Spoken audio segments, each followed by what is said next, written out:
We just looked at the passage of Medicare and Medicaid. While great achievements, they did not solve all of the health access problems. Next, we're going to look at President Richard Nixon and additional efforts to get coverage for all Americans.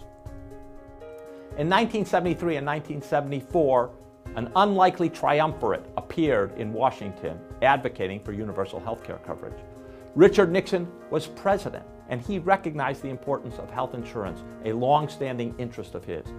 Teddy Kennedy was a leader in the Senate, and he had made health care his signature issue. Representative Wilbur Mills was still chairman of the House Ways and Means Committee. While they had slightly different programs, everyone thought comprehensive health care reform was inevitable because we had bipartisan support and both chambers of Congress together. And then the usual thing derailed the program. A scandal, actually two scandals. In October of 1974, Wilbur Mills was caught in a sex scandal. He was driving along at 2 a.m. and Fanny Fox fell out of his car into the tidal basin.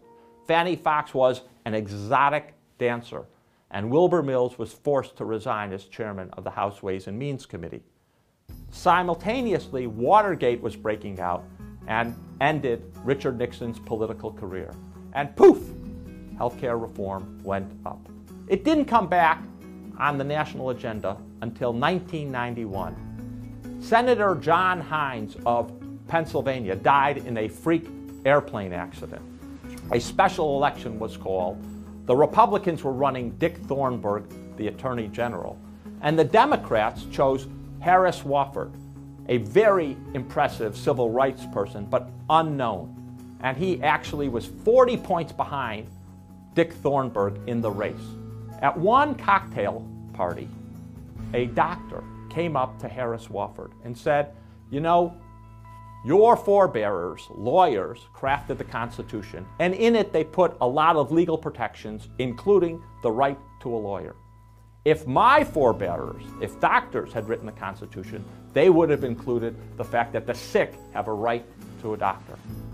This set off a light bulb in Harris Wofford's mind that campaigning on health insurance was going to be critical. They created this tagline about people having a right to a doctor if they were sick. They erased a 40-point deficit, and in a most unexpected race, Senator Wofford won. This completely transformed the 1992 presidential election between George Bush and Bill Clinton. It now focused on the economy and on health care. When President Clinton was elected, he immediately created a task force on national health care reform under the direction of his wife and a longtime trusted aide, Ira Magaziner. The task force brought together scores of experts on healthcare to develop a policy for healthcare reform. There would be exchanges, or the forerunner of exchanges. People would be able to buy between managed care organizations. There would be an employer mandate. The task force developed this policy, but largely kept Congress out and was quiet, under secrecy, so the media and the public didn't learn about it. And they undermined a lot of support. In addition, because they weren't brought in, many congressional leaders were upset. In particular, Senator Daniel Patrick Moynihan of New York, who was chairman of the powerful Senate Finance Committee, was very irritated and opposed the bill.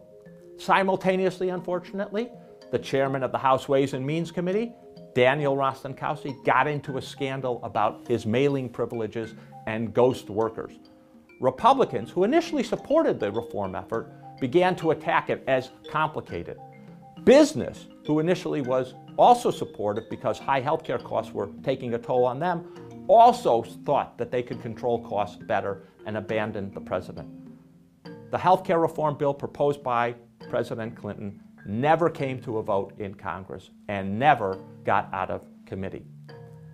The process, actually dictated by President Clinton, violated almost every single one of President Johnson's rules. Speed, the bill did not go fast, in large measure because it kept being bumped by other legislation.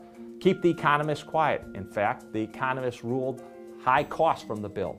Master the congressional process and give Congress the credit. They did not do that. They crafted the bill separate from Congress. Go public, build momentum. There was no public campaign, but they were passionate. Unfortunately, healthcare reform once more was defeated in the United States. Beginning in 2008, healthcare costs were going up and up and up. The failures of the system, the lack of access, the high costs, the uneven quality came into stark relief. In the 2008 presidential election, everyone, whether Democrat or Republican, had a proposal as to how to reform the system and address these issues.